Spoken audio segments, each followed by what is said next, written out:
When Crosley Green was released from death row in 2009, it was a major victory, but it didn't erase almost 2 decades of trauma. Death row had taken a toll on Crosley's mental health. When I say I was a mess, I was a mess. I got bad nerves behind it. I got the shakes behind it because that wasn't no joke. That wasn't no joke.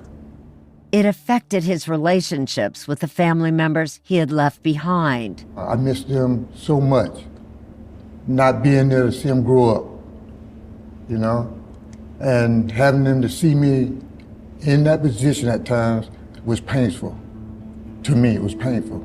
Still behind bars with a life sentence, he spent a lot of time thinking about his situation and said his case was not unique. What I mean is that there have been cases where innocent people have been accused of crimes that they didn't commit. All of the evidence points to the fact that there was no third person at the scene of the crime. That's one of Crosley's lawyers, Jean Thomas. To the contrary, it suggests that these 2 teenagers were alone. They were ex-boyfriend and girlfriend. There was an accident, it would be fair to conclude, and she made up a story after the fact. Remember that Kim and Chip were exes, and Chip had a new girlfriend. Kim testified that she and Chip discussed Chip's relationship with that new girlfriend the night of the murder, and that the relationship made her upset.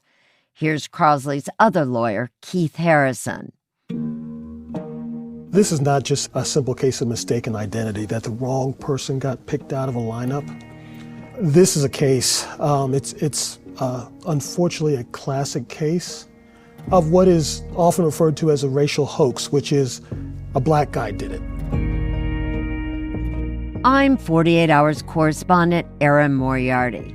This is Murder in the Orange Grove, the troubled case against Crosley Green. Episode 6, The Other Men.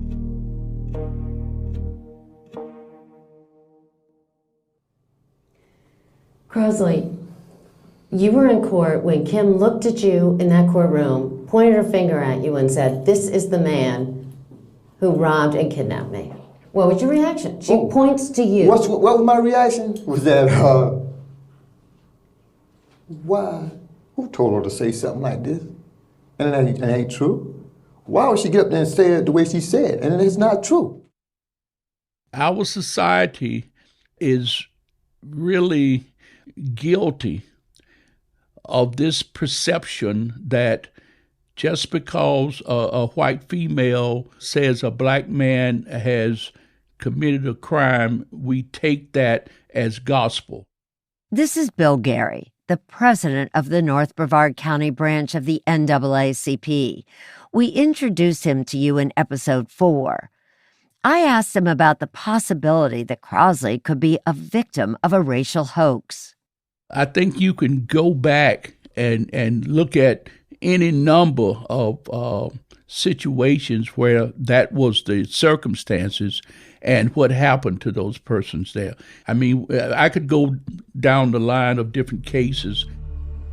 A racial hoax is when a person is accused of a crime, often falsely, because of the person's race. One of the best-known examples, the case of 14-year-old Emmett Till, who in 1955 was lynched after being accused of wolf whistling at a white woman. Her claims in 1955 led to Till's kidnapping, his murder, and really became a pivotal moment in the modern civil rights movement. And Susan Smith up in South Carolina, who claimed that a black man had hijacked her car. In a tragic ending to a 9-day ordeal, authorities pulled Susan Smith's car and the bodies of her 2 small children out of a nearby lake bed. And now officials have confirmed that Susan has perpetrated a cruel and tragic hoax. The situation in New York when the man was in the park bird watching. There is an African-American man. I am in Central Park. He is recording me and threatening myself and my dog. And I'm sorry, I can't hear you either. I'm being threatened by a man in the ramble. Please send the cops immediately. If you are poor and black or brown, you are much more likely to be caught up in that justice system and not receive justice. So could have Crosley ended up behind bars as a result of a racial hoax? It certainly appears that Mr. Green has been, one, falsely accused, and two, is that the criminal justice system has not been fair to him. It certainly seems that there is an amount of mean-spiritedness that has permeated that case from beginning to present day. Bill's not just talking about racial hoaxes now, but specific issues with the state attorney's office in Brevard County. Remember, Bill has lived in Brevard County for 50 years. He's actively involved in community nonprofits and is not just familiar with Crosley's case, but many of the cases that have passed through the state attorney's office. Go back in the history of prosecutions and cases here in Brevard County, and I think it becomes apparent that there's been questionable methods used to exact convictions in many cases. Questionable methods also played a big role in the wrongful convictions of 3 other Brevard County men, Juan Ramos, Bill Dillon, and Wilton Dedge.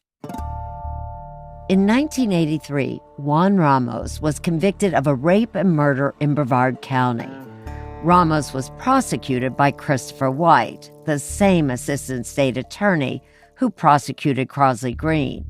Ramos was also sentenced to death for the crimes, based in part on testimony from a jailhouse informant who offered his testimony in exchange for a lighter sentence on a series of crimes he had been accused of. There was also evidence from a dog handler who was later discredited as a fraud, although this was not the same dog handler used in Crosley's case. Ramos's conviction was reversed in 1986, and he was acquitted in a retrial less than a year later. Bill Dillon had a similar story. It was a nightmare. It was horrifying, and I don't use that word lightly. It was horrifying. In 1981, 8 years before Crosley was arrested, Dillon was a 20-year-old athlete whose biggest concern was trying to land a spot on the Detroit Tigers, a professional baseball team. But before he was able to go on his second tryout, he was accused of murdering a man in a wooded area near Canova Beach in Brevard County. The killer in that case was described by witnesses as around 5'10" with a mustache. And how tall are you? I'm 6'4", and I never, ever had a mustache.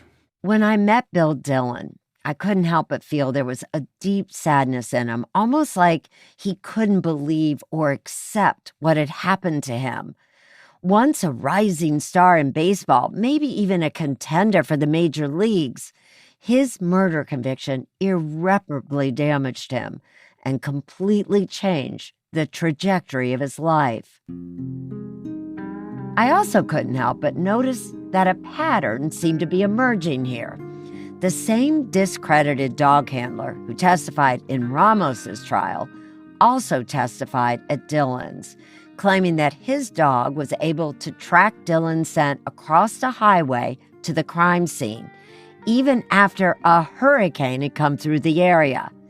And like in Crosley's case, prosecutors found witnesses who said they saw Dillon wearing clothes that matched those worn by the killer, a bloody yellow T-shirt. And again, like in Crosley's case, someone close to Dillon testified against him at trial. For Dillon, it was an ex-girlfriend. Donna Parrish eventually came to my trial and said that she saw me standing over the body, putting on a pair of pants. I guess because some reason the killer had long pants or something or whatever, I'm not sure. How devastating was that testimony? It was really, to me, in my mind, it was very, very devastating. When she dropped that bombshell on me in that courtroom, I was highly upset, I'll tell you that right now. First of all, she was lying. And second of all, my lawyer didn't seem to see what was coming there, which really irritated me to a point. And what I really couldn't understand, Erin, was how were they able to just lie like that and just get away with it? Donna Parrish recanted her testimony less than a month after the trial. She said that she had been pressured to lie in her own mind because she had been threatened with 25 years for murder, accessory to murder. But Dylan still served more than 27 years in prison before tests showed that DNA found on that bloody yellow shirt belonged to someone else. He was released on November 18th, 2008. I used to think while I was in prison sitting there, what did I do, or what went wrong, or who tried to cross me up in this? And then I realized it was like a program. To me, it was like that some certain person had sort of turned a switch and just said, okay, convict him, it doesn't matter. We just need to get some people or him off the street, no matter whether I was innocent or guilty. And then there's the case of Wilton Dedge. In 1982, 20-year-old Dedge was convicted of committing a brutal rape in Brevard County, despite the fact that the victim described her attacker as 6 feet tall. Dedge was only 5'5". That same discredited dog handler claimed that his dog detected Dedge's scent in the victim's home.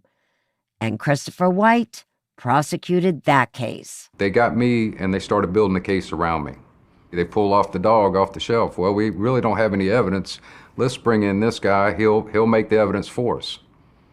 You know, and it seems they've become a habit of doing it. And it really needs to stop.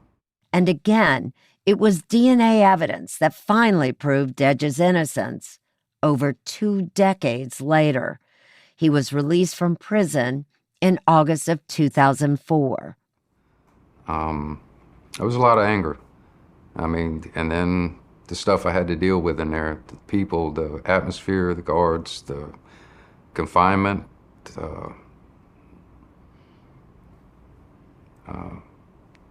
I lost a lot.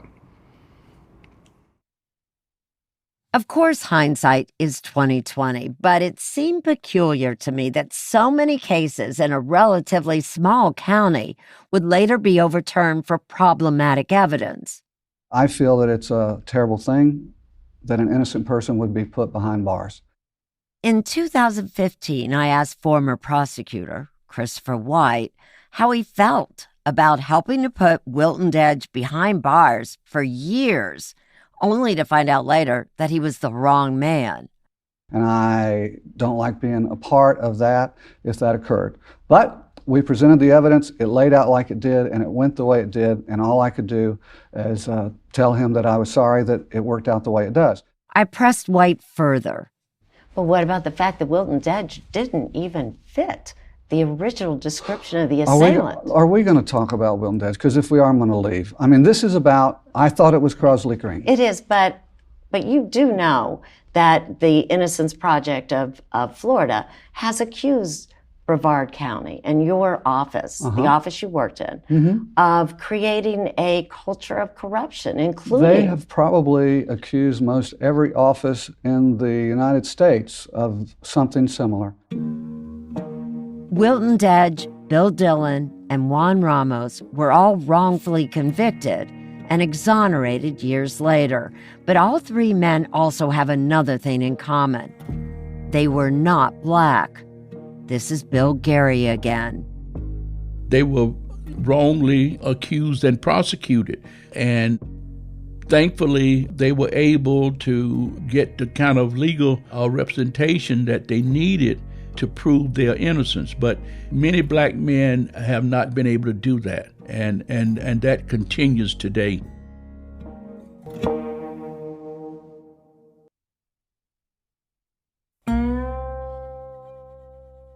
In June of 2009, Crosley's new lawyers from the D.C. firm Kroll and Mooring retained a private investigator to go down to Brevard County and do some digging on Crosley's case. The investigator tracked down 2 new witnesses who claimed to have seen Crosley the night of the murder and backed up his alibi that he was at the house of his ex-girlfriend, Lori Raines. His lawyers argued that Crosley was entitled to a new trial based on newly discovered evidence, including those two new alibi witnesses. Okay, is everybody ready to go? Yes, Your Honor, we're ready to proceed. Yes, Your Honor.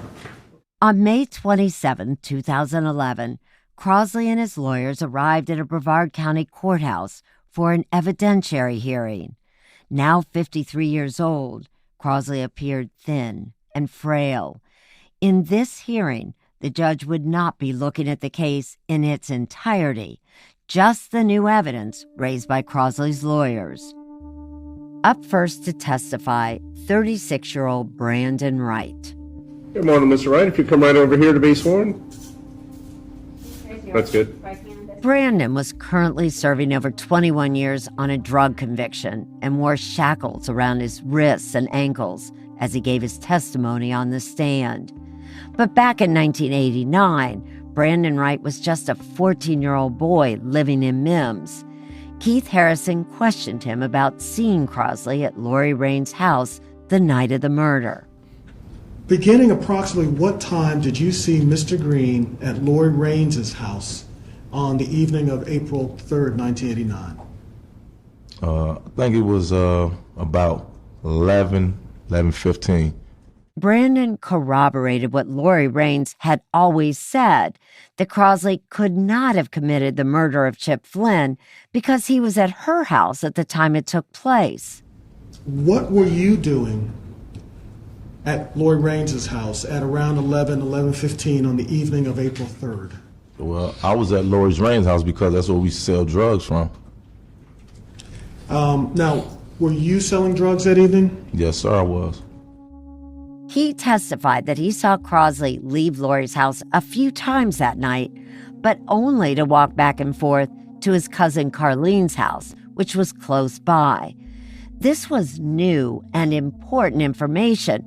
No witness at Crosley's original trial had shared that he was walking back and forth between the two houses. So, yeah, I seen him constantly throughout the night, being there because it's a straight shot. You can see Carlene back door from Lori's front door.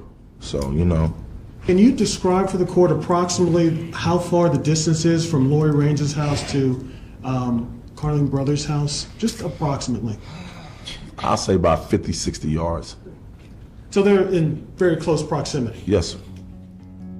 Harrison wanted to emphasize that even with Crosley walking back and forth between the two houses, Brandon had eyes on Crosley for most of the night. He was never out of my sight for that long to go to no hold apart, let alone kidnap somebody and kill him. Brandon testified that the last time he saw Crosley was at 3 a.m. and that just a few hours later, he had seen police in the neighborhood with a sketch that they were saying matched Papa Green and were asking where to find him. Like, ain't nobody back then would really just even talk to the police because that's just how it was. You know what I mean? The police wasn't there to help. They was there to, to hurt. In his cross-examination, Christopher White asked Brandon about his history with selling drugs. How was it that you, at the age of 14, could run a drug business? How did that work? To be in the streets and to sell drugs, it's not hard. Like, it sells itself. And he pushed Brandon on why he didn't come forward back in 1989 with his information. Well, that day when the police came, the day after the murder, the police came, of course, you were scared of the police, so you didn't help them find Crosley. You didn't tell them anything about knowing anything about Crosley, right? No, they never asked. Right, and you saw them there and you knew what they were doing, but you weren't about to go volunteer any information. They never asked me. Brandon said the police never asked him about Crosley Green, so he never told them what he had witnessed. The second new alibi witness to testify was 39-year-old Reginald Peters. Like Brandon, Reginald had been convicted of multiple felonies in his lifetime. He was currently in the custody of the Brevard County Jail. Lori Raines was his aunt, and he had been living with her in the spring of 1989. Keith Harrison's colleague, Robert Rode, questioned Reginald about the night of Chip Flynn's murder. When did you first see Mr. Green that evening? Approximately what time would you say? Probably 11 that night. 11? 10 or 11. 10 or 11 p.m.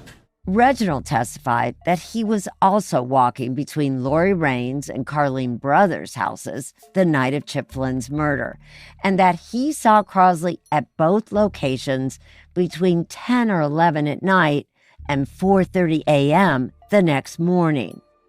Was Mr. Green there that entire time period? When I say there, I'm referring to either Miss Raines' home, Miss Brothers' home, or in the field in between? Yes, sir. Like Brandon, Reginald didn't share what he had witnessed with police back in 1989 because he said he was never questioned. The state also called a witness, James Scragg, a former police chief who was currently employed with the state attorney's office. James testified that he and Christopher White had met up just a few weeks earlier to establish timings between key locations from the night of the murder. We spent the morning in the Mims-Titusville area. We drove approximately 8 routes, and I kept times for those routes. James said that he and Christopher White drove several routes, including the distance from the ball field at Holder Park to Crosley's sister Tina's house. How long did it take for us to drive that? Approximately 1 minute. They also drove from Tina's house to the intersection near the Orange Grove where Chip Flynn was shot. White asked Scragg about how long the drive took. The elapsed time was 5 minutes and 27 seconds. White was highlighting that these key locations, Holder Park, Tina's house, the Orange Grove, and Lori Raines' home, were only a few minutes' drive apart. But in his cross-examination, Keith Harrison pointed out a key detail. You don't know whether Mr. Green even owns a vehicle, do you? No, sir. Now, in your work with Mr. White, did you ever walk any of these distances? No, sir. Why wouldn't they walk any of the routes? Even if the assailant had arrived at Holder Park in a car, Kim said that they, the assailant, Kim and Chip, had all driven to the Orange Grove together in Chip's pickup truck, which Kim then drove off to escape. At the very least, the assailant would have had no choice but to walk out of the Orange Grove. But you don't know how long it would have taken him to walk any of the distances in any of the exhibits that you've prepared for us today? No, sir, I would have no idea. About a month after the final session, after reviewing all the evidence, as well as an affidavit submitted by Crosley's lawyers from a third new alibi witness, Randy Brown, who also said he saw Crosley the night of the murder, the judge made his ruling. Crosley Green would not be granted a new trial.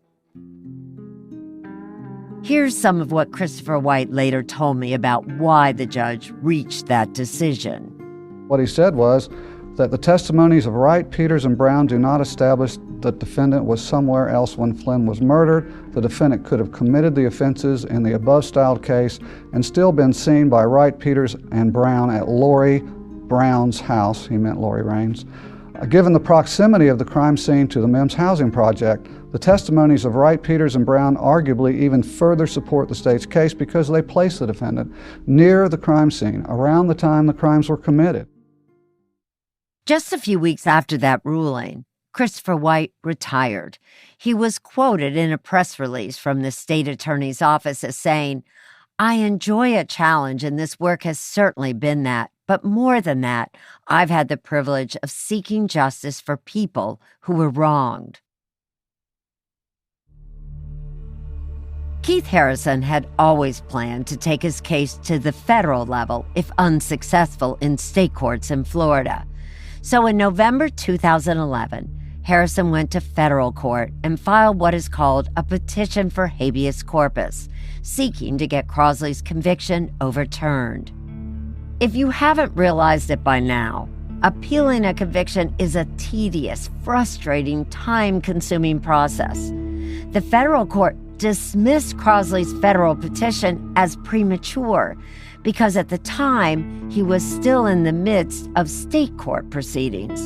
So Crosley's attorneys had to wait another 3 years until the state filings and motions were complete before refiling the habeas petition in 2014. Here's attorney Jean Thomas about why she felt so strongly about Crosley's case.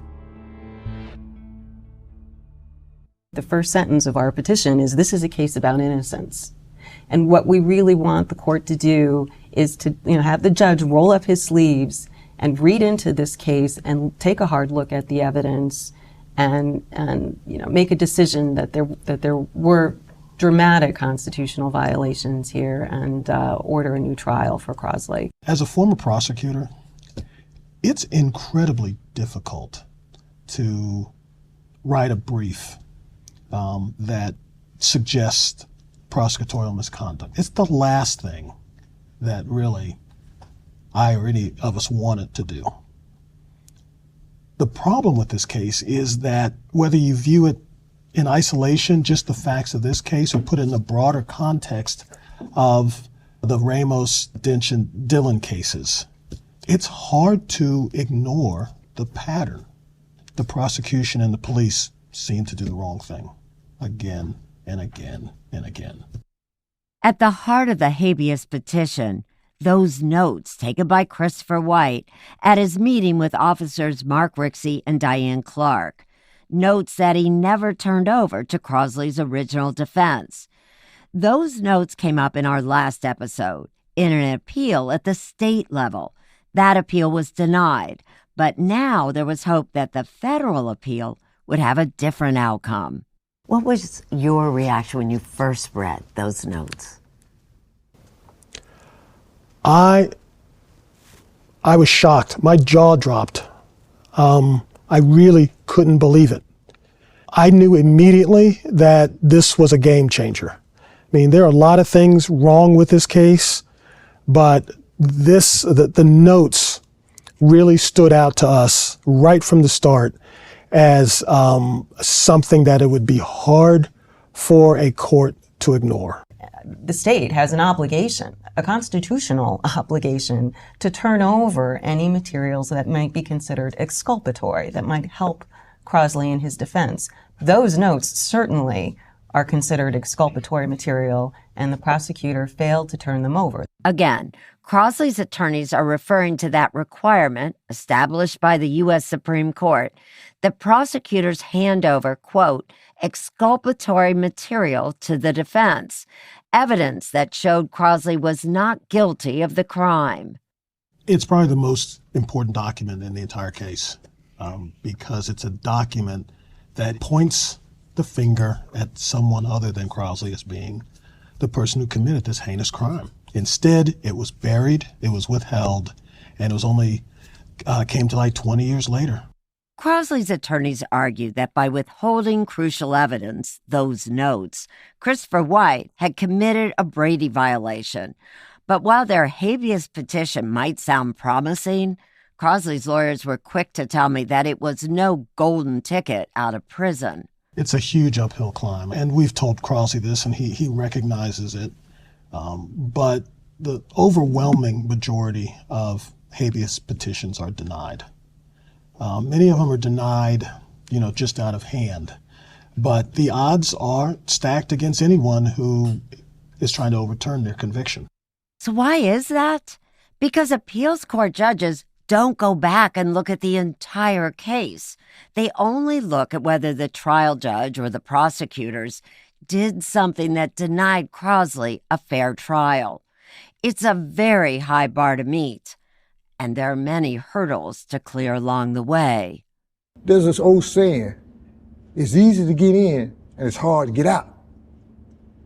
You understand? And that's what I'm going through. It was easy to get in, but look how hard it is for me to get out.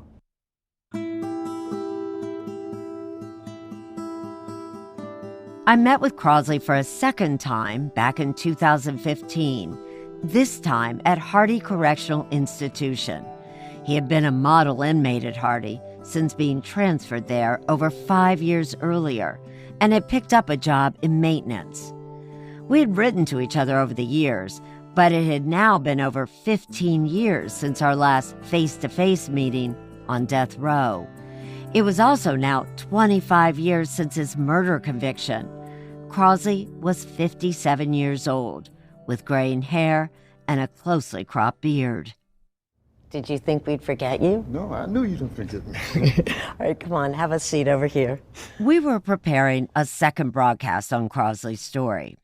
As a reporter, I try not to get too close to anyone. I want to be able to view the information with a clear and impartial lens, but I admit that this was the interview I was most looking forward to. I was finally back in Florida to see Crosley. I showed him some old pictures of his family. They don't look that way now. They're full of gray. I bet. Well, we've all gotten older, Crosley, I hate to say. There was a notable difference in Crosley this time around, a lightness. Well, it's interesting. You know, when I saw you 15 years ago, you said to me you were really angry. Yes. How do you feel now? How do I feel now? I'm joyful. I'm hopeful. I'm happy. I'm not sad. Or nothing like that. How do you explain that? My family, my sisters, my brother, a few people writes me, Christian people or whatnot. Could you hear what he said clearly? Crosley's lawyers and family were no longer the only ones in contact with him.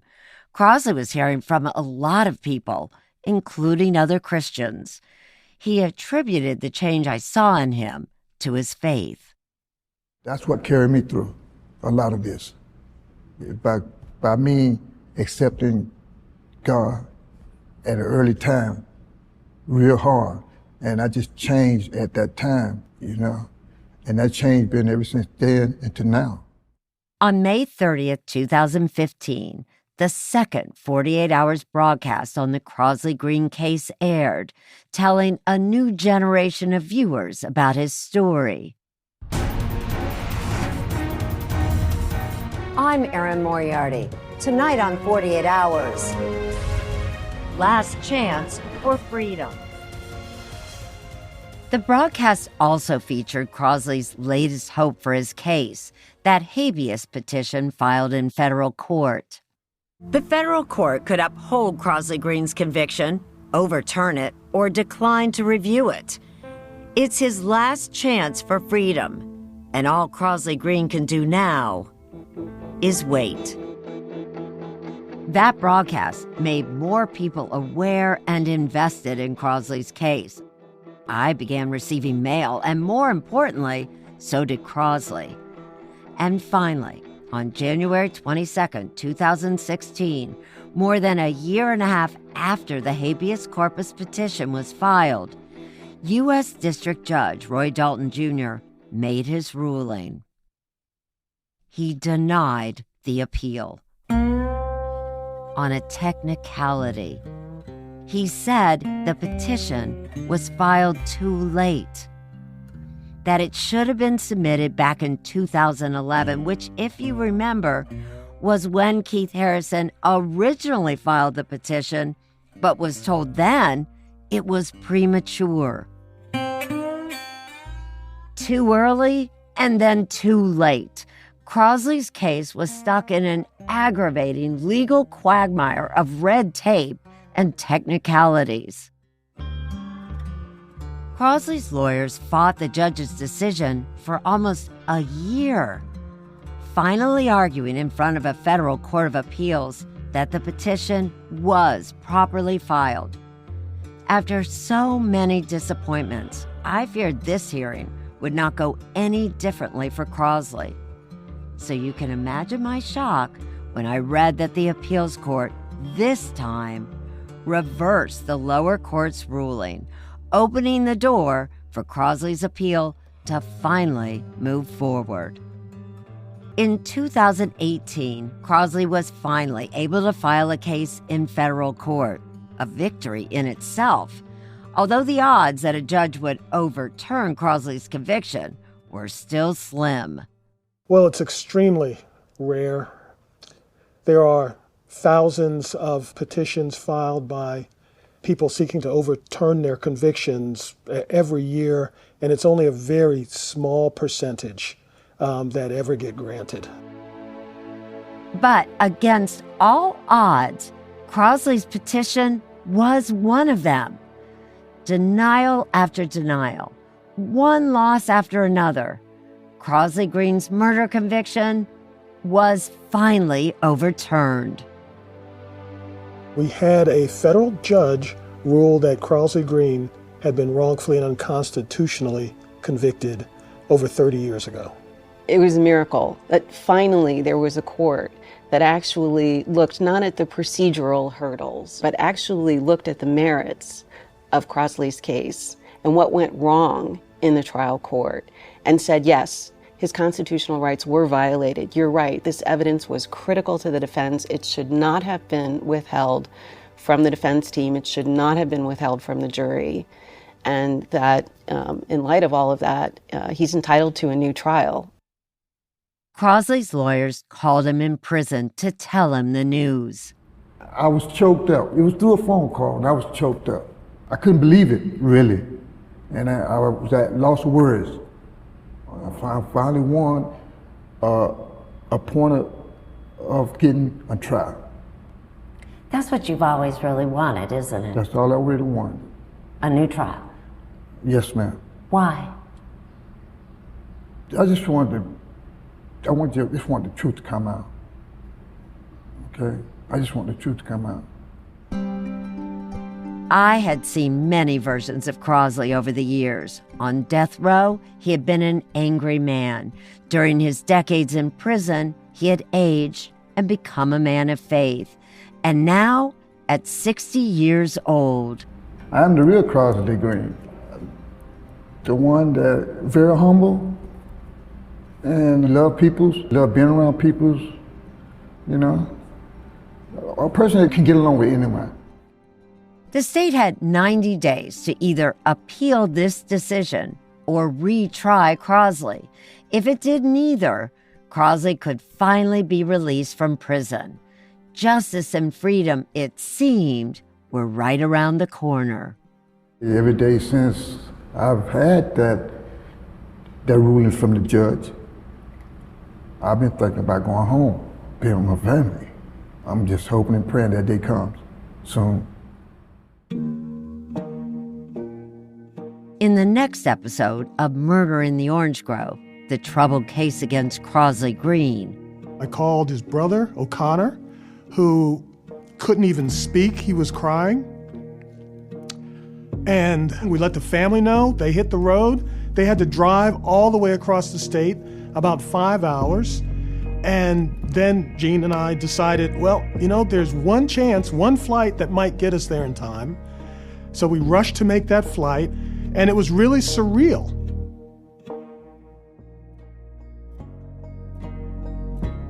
Murder in the Orange Grove was reported by me, Erin Moriarty, alongside producers Alan Pang, Annie Cronenberg, and Allison Bailey.